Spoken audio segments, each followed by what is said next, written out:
Democratic government کو ہٹایا گیا تھا. اب بھی جب مارشل لا لگا تھا تو ایک بہت بڑی وجہ اس کی کہ امریکہ خوش نہیں تھا ذوالفقار علی بھٹو سے، اور بلکہ ہنری کسنجر کی ایک کوٹ کی جاتی ہے کہ اس نے تھریٹن کیا تھا کہ we will make you horrible example. اور تب بھی ایک پاکستان کا پرائم منسٹر کئی اختلافات ہوں اس سے، لیکن وہ ایک پاکستان کو آزاد فورن پالیسی کی طرف لے کے جا رہے تھے. مطلب یہ آزاد فورن پالیسی مطلب یہ کہ وہ فورن پالیسی جو اپنی عوام کی بہتری کے لیے ہو، یعنی کسی اور ملک سے کو خوش کرنے کے لیے نہ ہو کہ کیا فائدے ہیں اس کے لیے فورن پالیسی بنے. تو تب بھی ایک بہت بڑا نقصان ہوا پاکستان، کیونکہ جو جمہوری پروسیس تھا وہ جو چل رہا تھا وہ رک گیا. مارشل لا آیا اور اس کے بعد پھر سے شروع ہوا، اور ہم نے دیکھا کہ وہ پھر رکا بعد میں جا کے. لیکن اب جو ہوا اس میں جو ایک ہی چیز جو تب 77 میں اور اب جو چیز کامن تھی وہ یہ کہ امریکہ خوش نہیں تھا کہ پاکستان ایک آزاد فورن پالیسی بنا لے. وہ چاہتے تھے کہ وہی فورن پالیسی ہو کہ حکم ملے، ایک ٹیلی فون کال آئے اور پاکستان ان کی جنگ میں شامل ہو جائے، اور 80,000 پاکستانی جانیں ان کے لیے قربان کر دے، اپنے ملک کا بھی نقصان کرے، اور آخر میں پھر بجائے ہمارا شکریہ ادا کرنے کے لیے ہمیں یہ کہا جائے کہ جی آپ نے ہماری مدد نہیں کی افغانستان جنگ میں اور ہمیں ہی ذمہ دار ٹھہرایا. تو جو اس کا نقصان ہوا، جو ہمارے ملک میں رجیم چینج ہوا، جو انہوں نے یہاں کے میر جعفر اور میر صادق کے ساتھ مل کے جو کہ جیسے ہی انہوں نے جو لوگ ہمارے اوپر مسلط کیے، وہ پاکستان کے ہم سب جانتے ہیں 30 سال سے یہ وہ لوگ ہیں جن کی انٹرنیشنل فیم ہے چوری کی. صرف پاکستان میں نہیں، دنیا کے اخباروں میں ایک کو 10% کہتے تھے آصف زرداری کو. نواز شریف کے اوپر BBC کی فلم بنی ہوئی ہے کہ کیسے انہوں نے وہاں ایک قاضی فیملی کو پیسے بھجوائے. اسحاق ڈار نے اپنے ایفیڈیوٹ میں لکھا ہے کہ پیسے یہاں سے چوری کر کے وہاں بھجوائے اور وہاں سے ریمیٹنس دکھا کے پاکستان لے کے آئے. جو بار بار دہرایا گیا فیک اکاؤنٹس، یہی سسٹم تھا، یہاں سے ہنڈی حوالے سے پیسے باہر بھجواؤ چوری کر کے، اور ادھر سے پھر ریمیٹنسز دکھا کے پاکستان پیسہ لے کے آؤ. تو اس کے اوپر بھی فلم بنی ہوئی ہے نواز شریف کے اوپر. تو یہ وہ لوگ جو پہلے انہوں نے چوری کی، NRO 1 مل گیا، مشرف نے معاف کیا، پھر سے یہ 10 سال آئے، پھر انہوں نے چوری کی. تو وہ جو ان کا مقصد جو ان کو اوپر مسلط کیا تھا، ان کا صرف ہم سب جانتے ہیں مقصد تھا NRO 2 لینا. اور انہوں نے NRO 2 کی صرف ان کی جو کوشش 3.5 سال میرے دور میں ہمیں صرف گرانے کی ایک ہی کوشش تھی کہ کسی طرح وہ دوسری دفعہ جو انہوں نے چوری کی تھی وہ بچ جائے. اب آج کا میں جو اصل وجہ سے میں نے آج یہ آپ کے سامنے قوم کے سامنے وہ یہ دیکھیں، ایک پہلے سازش ہوئی، پھر ایک کرپٹ سیٹ اپ کو اوپر کیا ہے، اور پھر انہوں نے اپنا NRO 2 لیا، اور اس کے بعد جو قوم کو یہ کہہ کے آئے تھا کہ ہم مہنگائی کم کریں گے، مہنگائی کے سارے ریکارڈ توڑ دیے. آج ساری قوم جانتی ہے کہ کبھی پاکستان میں اس طرح کی مہنگائی اتنے تھوڑے ٹائم میں نہیں ہوئی، اور یہ صرف 2008 میں یعنی 14 سال پہلے اس طرح کی مہنگائی تھی.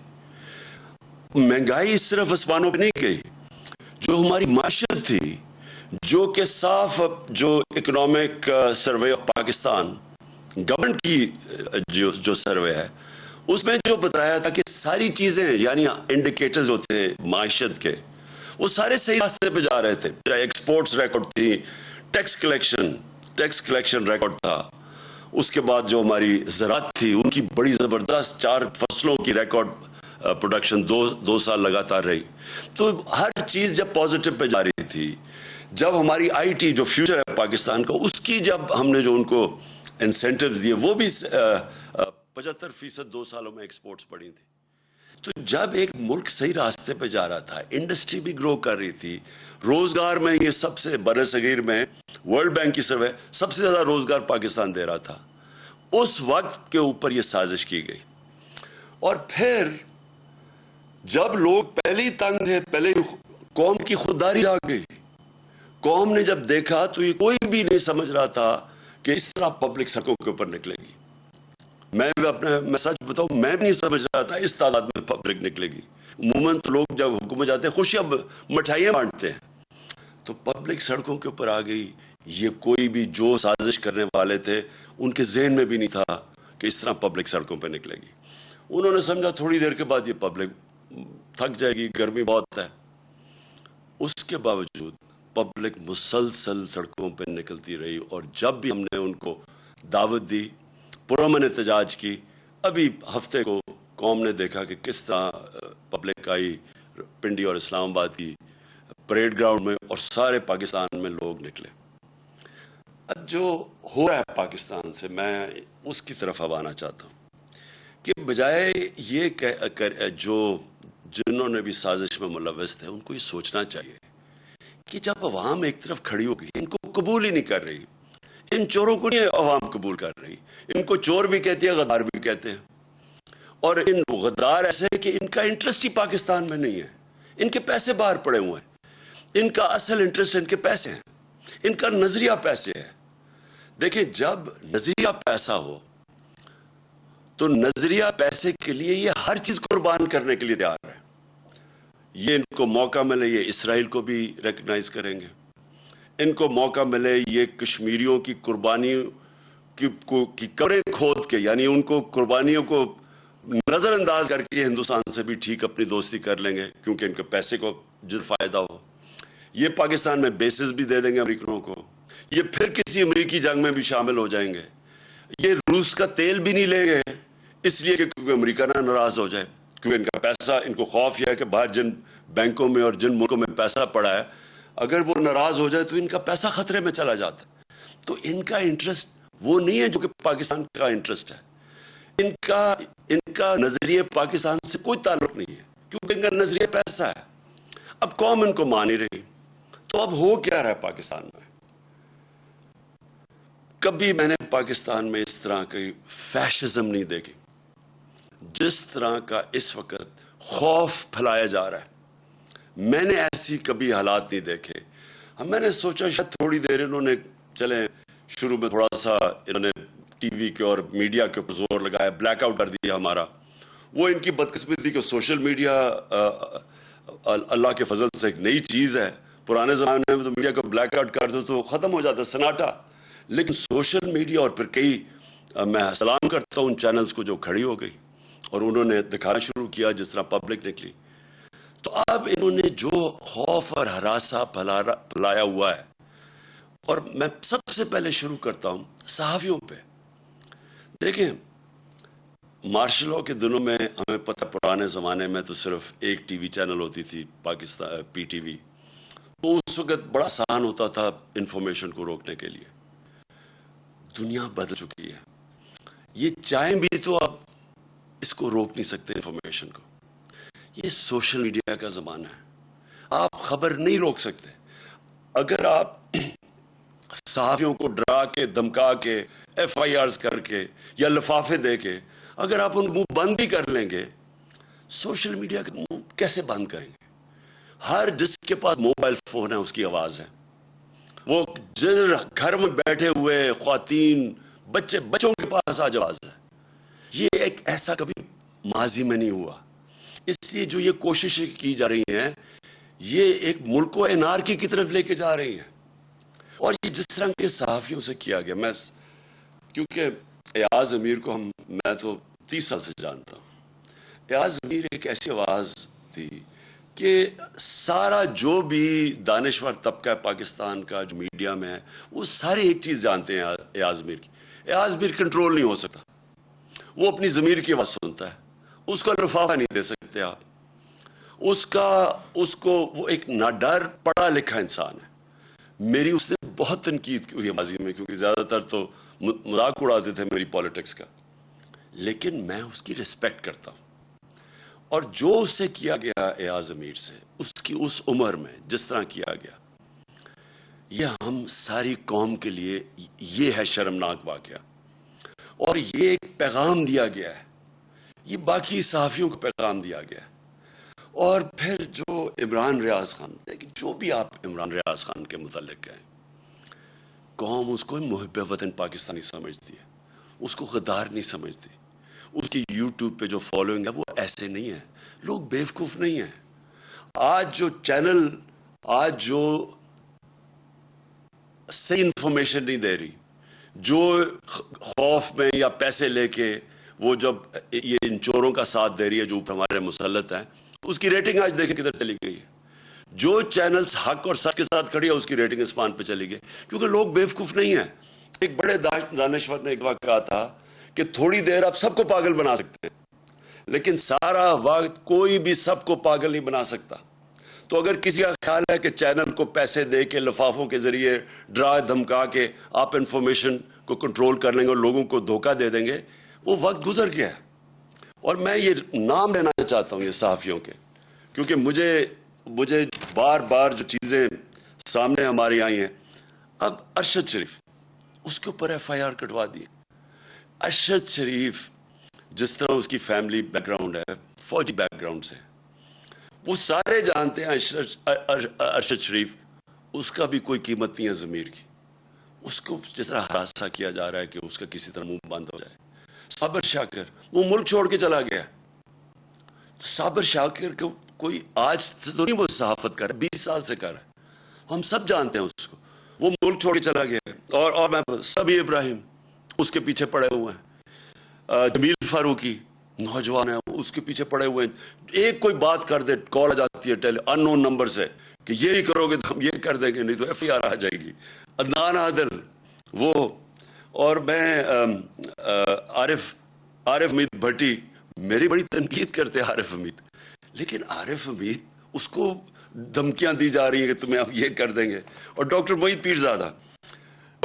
پیر زادہ یعنی وہ کوئی غدار ہے، اس کے اوپر اس کو خوف ڈرایا جا رہا ہے.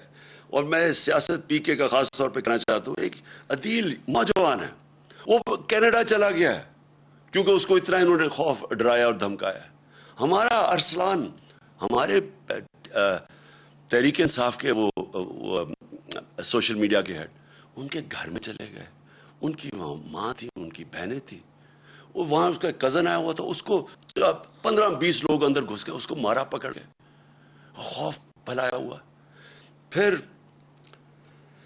ہمارے سوشل میڈیا ایکٹیوسٹ، وہ یوٹیوبرز، ٹک ٹاکرز، وہ میرے پاس آئے، وہ کوئی بات کرنے وہ اسی دوران میں آئے، ان کو کال چلی گئی وہاں سے، وہ کہ آپ نے یہ نہیں کہنا، وہ نہیں لکھنا. دیکھیں بات سنیں، میں آج یہ سوال پوچھتا ہوں سب سے، اپنی قوم سے، اور میں اپنی جوڈیشری سے سوال پوچھتا ہوں، کیا پاکستان میں فنڈامنٹل رائٹ سسپینڈ ہو گئے؟ پہلے بتا دیں کیا مارشل لاء لگ گیا یہاں؟ کہ یہ کون سی آئین اجازت دیتے ہیں ان چیزوں کا؟ یہ تو میں نے آپ کو گنایا ہے. میری جو اپنی پارٹی ہے، جو کیمپین پہ نکلا ہوا ہے جو 20 حلقوں میں، وہ جا کے جی وہ موزم جو تو یہ اس کے اوپر ایف آئی آر کاٹ دی. ایک شرافت لڑکا ہے، وہ ہماری کیمپین کر رہا تھا، اس کو، وہ پیسے والا آدمی ہے، 40,000 روپے کی چوری کے کیس میں اس کو اندر جیل میں ڈال دیا. وہ وہاں سے نکلا، پھر اس کو جیل میں پکڑ کے ڈال دیا جب وہ اس پہ ایک کیس میں فارغ ہوا. یعنی یہ کیا کوشش ہو رہی ہے؟ میں پھر سے اپنی ادب سے، اپنی عدلیہ سے پوچھتا ہوں کہ کیا ملک میں فنڈامنٹل رائٹ سسپینڈ ہو گئے ہیں؟ 25 مئی کو جب ہم نکلے ایک پرامن احتجاج کے لیے، اور ہماری ساری تاریخ ہے پرامن احتجاج کی. ابھی جو سیٹرڈے کو ہم نکلے ہیں، کتنی پبلک نکلی ہے پرامن احتجاج میں؟ لوگوں کو غصہ بہت ہے، لیکن جب ایک پولیٹیکل پارٹی پرامن احتجاج کرتی ہے تو یہ ایک ملک میں کیوس سے بچتا ہے ملک. 25 کو انہوں نے کیا کیا؟ جس طرح یہ عورتوں میں رات کے 2 بجے عورتیں تھیں، کوئی سین میرے ذہن میں رہتا ہے، وہ ایک 10 سال کی بچی اور اس کی ماں، اور وہ رو رہی ہیں کھڑی ہو کے کیونکہ پولیس وہاں گھس گئی صبح کے 2 بجے ان کے گھر. پھر ایک 11 سال کے بچے کو پولیس پکڑ کے لے کے جا رہی ہے کیونکہ اس کا باپ گھر میں نہیں تھا. کیا یہ مقبوضہ کشمیر ہے؟ کیا یہ فلسطین ہے؟ فلسطینیوں سے ہو رہا ہے؟ کہ کون سی دنیا میں ایک اپنی حکومت اپنے لوگوں سے وہ کرتی ہے جس کی کوئی تاریخ ہی نہیں ہے؟ بتائیں، ہماری کوئی تاریخ ہے انتشار کی؟ ہم ہمیشہ قانون کے بیچ میں رہے ہیں, ہم نے ہمیشہ قانون کی حکمرانی پہ چلے ہیں. ہم فیملیز کو بلاتے ہیں, اور آپ نے دیکھنا جتنی خواتین آتی ہیں اور فیملیز آتی ہیں ہمارے جلسوں پہ, تو کیا وہ انتشار کے لیے ہم بلاتے ہیں ان کو؟ ان کے اوپر جس طرح 25 کو انہوں نے ظلم کیا, جس طرح پاکستان کی پولیس نے اور رینجرز نے جس طرح لوگوں کے اوپر ٹیئر گیسیں کی, ربر بلٹس چلائی, عام لوگ تھے, شہری تھے, عورتیں دیکھ رہے تھے سامنے, بچے بے ہوش ہو رہے ہیں, عورتیں بے ہوش ہو رہی ہیں. جس طرح لبرٹی چوک میں کون سی کیا بتا گئی تھی, وہ لوگ جمع ہوئے, وہاں جا کے ان کے اوپر شیلنگ کر دی. تو ہم نے سپریم کورٹ کو بھی اپروچ کیا, ہمیں تو کوئی رسپانس نہیں ملا. تو میں آج ساری قوم کے سامنے ایک بات کہنا چاہتا ہوں کہ دیکھیں یہ جو ٹیکٹکس ہے نا, فیشسٹ, خوف پھیلا کے, ڈرا کے لوگوں کو, یہ چوروں کو ہمارے اوپر مسلط کرنے کے لیے, میں پہلے تو ساری قوم کو آج ایک چیز کہہ دوں. دیکھیں اسلام کی تاریخ میں ایک بہت دردناک واقعہ, سب سے دردناک واقعہ کیا تھا؟ حضرت امام حسین کی شہادت. وہ کیا ہوا تھا؟ کوفہ کے لوگ یزید کے ظلم سے ڈر کے وہ ان کی مدد کرنے نہیں آئے. کوفہ کے لوگوں کو پتا تھا کہ حضرت امام حسین رائے حق پہ ہیں, ان سب کو پتا تھا. خوف کی وجہ سے انہوں نے اتنا بڑا اسلام کی تاریخ میں ثانیہ ہونے دیا, اور وہ ساری زندگی پچھتائے. تو میں آج ساری قوم کو کہنا چاہتا ہوں کہ ہر دور کے یزید آتے ہیں, اور یزید لوگوں کو غلام ہی بناتے ہیں خوف کے ذریعے. جو یہ کوششیں ہو رہی ہیں, ایف آئی آرز, میرے اوپر 15 ایف آئی آرز کٹی ہوئی ہیں, ہماری ساری سینئر لیڈرشپ, دہشت گردی کے کیس ہمارے اوپر کیے ہوئے ہیں, اور یہ صرف ایک وجہ سے کہ ہم کہیں ڈر کے تو چپ کر کے بیٹھ جائیں گے. دیکھیں میں آج اپنی قوم کے سامنے یہ کہنا چاہتا ہوں کہ دیکھیں میں چپ ہوں جب سے یہ ہوا سب کچھ, مجھے تو سب پتہ ہے کہ کس نے کیا کیا. میں صرف اور صرف اپنی قوم کے لیے کہ میں چاہتا ہوں میرے ملک کو نقصان نہ پہنچے, میں چپ کر کے بیٹھا ہوں. میں کوئی بات نہیں کرتا کیونکہ مجھے پتہ ہے کس طرح یہ ساری سازش ہوئی تھی اور کون کون ملوث ہے. میں نے ایک ٹیپ, ایک ویڈیو بنائی ہوئی ہے, محفوظ جگہ پہ رکھی ہے, کہ اگر مجھے کچھ ہوتا ہے تو وہ بھی پبلک کو پتہ چلے گا کہ کون کون کیریکٹرز نے کیا کیا کیا. یہ جو ملک کو, اس ملک سے جو اتنی بڑی غداری کی ہے وہ کس کس نے کی ہے. لیکن اگر اسی طرح ہمیں دیوار کے ساتھ لگا دیا گیا اور اسی طرح یہ ہراساں کیا گیا تو میں مجبور ہوں گا, پھر میں بولوں گا, میں پھر سب کچھ قوم کے سامنے رکھ دوں گا کہ کیا ہوا. یہ جو لاہور کا, یہ جو اس وقت پنجاب کا الیکشن ہو رہا ہے, جو حرکتیں کی جا رہی ہیں وہاں, پہلے تو مجھے یہ بتائیں کہ اس کا یہ حمزہ شریف یہ 2.25 مہینے سے اس کا فیصلہ کیوں نہیں جلدی ہوا؟ ہمارے فیصلے تو رات کو عدالتیں کھل جاتی ہیں, 24 گھنٹے میں 2 دنوں میں فیصلے ہو جاتے ہیں. یہ 2 مہینے میں فیصلہ نہیں ہوا کہ کیا یہ ایک آئینی طور پہ وزیر اعلیٰ بن بھی سکتا تھا یا نہیں. وہ اور بات ہے کہ ان دونوں کو انڈر ٹرائل تھے, کبھی ان کو اجازت ہی نہیں دینی چاہیے تھی, ان کو تو پیپر ریجیکٹ ہو جانا چاہیے تھے. ان کے تو ایف آئی ایم میں 16 ارب روپے کے کیسز تھے, پہلے تو ان کو اجازت دے دی. اس کے بعد جا کے جب ڈسکوالیفائی کر دیا سپریم کورٹ نے, تو اس کے بعد کیسے یہ رہ گیا اتنی دیر وزیر اعلیٰ؟ اور وہاں وزیر اعلیٰ نہیں, جس طرح یہ پولیس کا استعمال کر رہا ہے, جو یہ ہراساں کر رہا ہے, جو ذرا پنجاب کے اندر اس وقت جو بائی الیکشنز میں جو ہر جگہ سے آوازیں آ رہی ہیں کہ پوری طرح انتظامیہ ملوث ہے ان کو الیکشن جتانے کے لیے. الیکشن کمیشن, کیا یہ طریقہ ہے کہ الیکشن کمیشن کو ساتھ ملا لیں, ایڈمنسٹریشن کو ساتھ ملا لیں؟ اور کیا یہ الیکشن ہے ملک میں؟ جو سندھ کا لوکل گورنمنٹ الیکشن ہوا ہے, ذرا صرف تفتیش کریں انڈیپینڈنٹ لوگ جا کے کہ اندرون سندھ میں ہوا کیا ہے. 15% لوگوں نے کیوں نہیں کھڑے ہوئے؟ 15% لوگ کھڑے نہیں ہوئے, آن اپوز جیت گئے. پتہ تو چلوائیں کہ کیسے پولیس کا استعمال, کتنوں کے اوپر ایف آئی آرز کٹوائی, کیسے دہشت پھیلائی وہاں. تو یہ تو کوئی جمہوریت نہیں ہے, یہ تو ایک بالکل ہی فیشزم کی طرف جا رہے ہیں کہ پہلے آپ غلطی کرتے ہیں, ایک سازش کے اندر شرکت کرتے ہیں ایک بیرون ملک کی, پھر چوروں کو اوپر بٹھا دیتے ہیں, وہ ملک کو تباہ کر دیتے ہیں, معیشت کا اور معیشت نیچے اور مہنگائی اوپر, اور پھر ان کو اوپر مسلط کرنے کے لیے سارے ادارے تباہ کرتے ہیں ملک کے. سارے ڈیموکریٹک انسٹیٹیوشنز تباہ کرتے ہیں، الیکشن کمیشن کو، انتظامیہ کو، ان کو ساروں کو استعمال کرتے ہیں ان کو پاور میں رکھنے کے لیے۔ میری درخواست ہے اپنے سارے ملک کے اداروں کو، اپنی قوم کو، کہ یہ ایک فیصلہ کن وقت ہے۔ یہاں اگر ہم نے کسی وجہ سے، میں قوم کو اب کہہ رہا ہوں، خوف کے بت کے سامنے جھک گئے تو یہ آگے یہ چوروں کا یہ وہ کریں گے اس ملک کے ساتھ کہ یہ یاد رکھیں کہ یہ 30 سال سے دونوں پارٹیز پاور میں ہیں، 30 سال سے ان کے ہوتے ہوئے۔ آپ کو پتہ ہے کہ 80 کی دہائی میں پاکستان سارے برے صغیر میں سب سے آگے تھا۔ 90 کی دہائی میں جب سے ہی آئے ہیں ہمارے آگے، ہمارے ہندوستان بھی آگے نکل گیا، بنگلہ دیش بھی وہاں سے آگے نکل گیا۔ ہم تو پاکستان کے ساتھ بڑے، کوئی تصور ہی نہیں کر سکتا تھا کہ بنگلہ دیش پاکستان سے آگے نکل سکتا ہے۔ میں نے وہاں جا کے میچز کھیلے ہوئے ہیں 80 کی دہائی میں، کوئی سوچ بھی نہیں سکتا تھا۔ آج بنگلہ دیش بھی آگے نکل گیا، یہ ان دونوں کی خاندانوں کی وجہ سے جن کو واپس مسلط کیا گیا، اور یہ صرف اور صرف خوف کے ذریعے کوشش ہے کہ اب ان کو پھر رکھیں۔ میں ساری قوم کو کہتا ہوں کہ ہم نے یہ جو 20 الیکشن لڑنے ہیں، بائی الیکشنز پنجاب کے اندر، ہم ساری قوم نے گھروں سے نکل کے ووٹ دینی ہے۔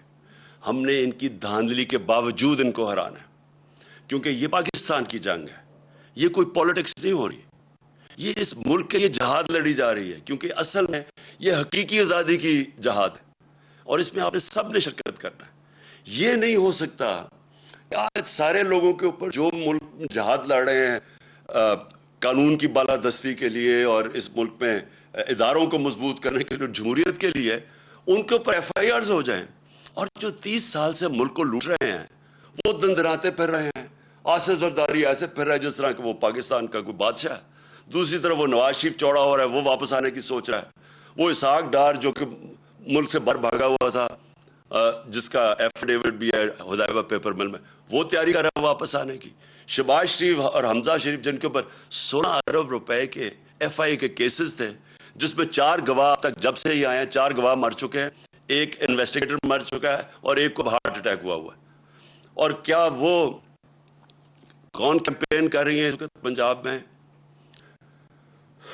مریم، یہ مریم وہ ہیں جنہوں نے سارے ٹی وی کے اوپر جا کے کہا 2014 میں، ان کی چلتی ہے وہ، کہ میری لندن تو پاکستان، لندن چھوڑے پاکستان بھی کوئی پراپرٹی نہیں۔